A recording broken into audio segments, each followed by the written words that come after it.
Diceritakan pada edisi yang lalu, dalam kesedihannya Wali Paidi duduk tertidur dan bermimpi melihat seluruh teman-temannya membawa lampu petromak. Tampak sinar yang terang benderang di kamar masing-masing santri karena lampu petromak yang mereka bawa. Sedang kamar Wali Paidi tidak bersinar.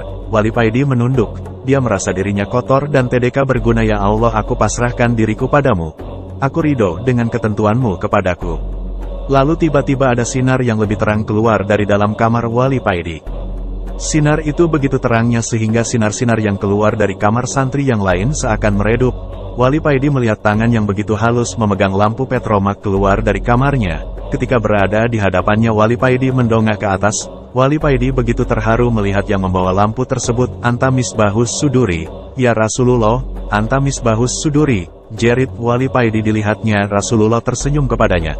Seakan beliau berkata, kamu JGN bersedih hati. Aku yang akan membimbingmu. Rasulullah lalu duduk di samping Wali Paidi dan mengangkat lampu petromak itu tinggi-tinggi. Sinar yang terpancar itu menyebar dengan lembut menyinari seluruh pondok. Wali Paidi terbangun ketika azan Isya berkumandang. Hati Wali Paidi dipenuhi kebahagiaan. Damai hatinya dirasakan menjalar ke seluruh tubuhannya.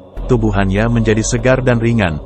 Masih terasa kesejukan senyum Rasulullah kepada dirinya. Keesokan paginya Wali Paidi dipanggil Kiai. Setelah mandi dan berpakaian rapi, Wali Paidi sowan ke Kiai. Dilihatnya Kiai Set menunggunya di depan dalam.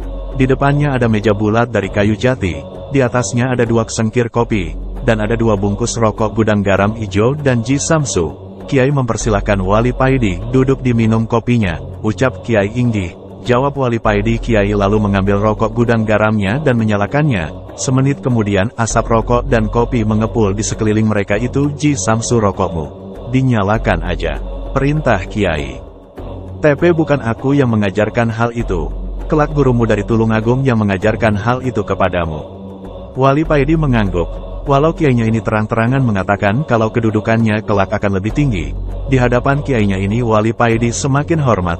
Hatinya diliputi ketawaduan yang begitu kuat kepada kiainya ini. Mimpimu TD malam, jadikan kekuatan dalam hatimu. Ucap Kiai singkat. Wali Paidi agak terkejut mendengar ucapan kiainya ini.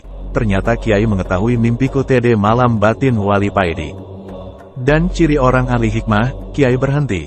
Setelah menyeruput kopinya Kiai melanjutkan kata-katanya lagi. Hatinya TDK pernah lupa kepada Allah. Hatinya dipenuhi dengan Allah. Lantunan zikir yang berputar-putar di dalamnya. Kata Kiai lalu berdiri mendekati Wali Paidi. Kiai menaruh tangannya di dada Wali Paidi. Penuhi hatimu dengan Allah. Kata Kiai. Bergemuruhlah hati Wali Paidi. Hatinya berzikir dengan sendirinya. Allah, Allah, Allah, secara terus-menerus. Wis, sekarang waktunya kamu bersih-bersihin dalam dan pondok, perintah Kiai lalu masuk ke dalam.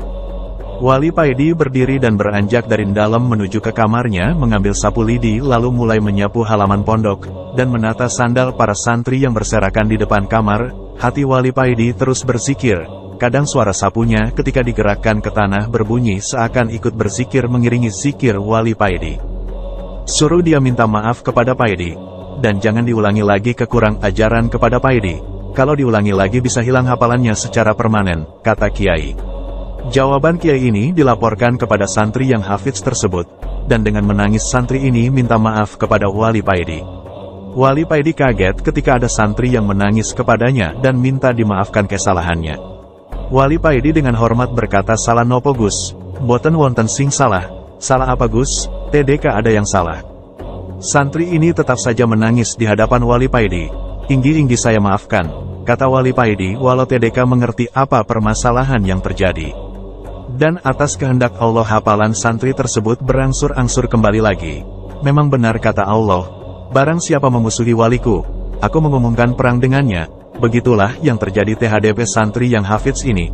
Allah yang TDK terima atas perlakuannya THDP Wali Paidi. Walau Wali Paidi merasa biasa saja. Sejak peristiwa itu para santri TDK berani LG bersikap kurang ajar kepada Wali Paidi.